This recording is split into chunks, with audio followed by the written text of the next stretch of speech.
ဆိုင်ကလုံးကြီးပေးချက်ဤဒီမှာမြန်မာနိုင်ငံဆိုရမှအရေးတော်ကြီးပေးချက်ဖြစ်ပြီး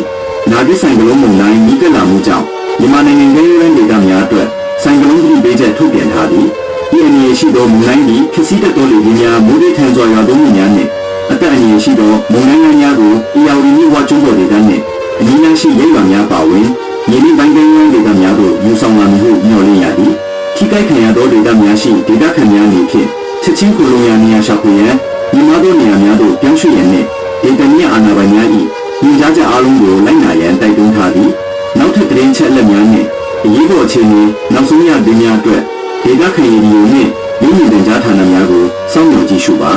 ဤသတင်းစကားသည်အရေးပေါ်အခြေအနေပြီးဆုံးသည့်အထိထက်ခါတလဲလဲထွက်ပေါ်လာမည်ဖြစ်သည်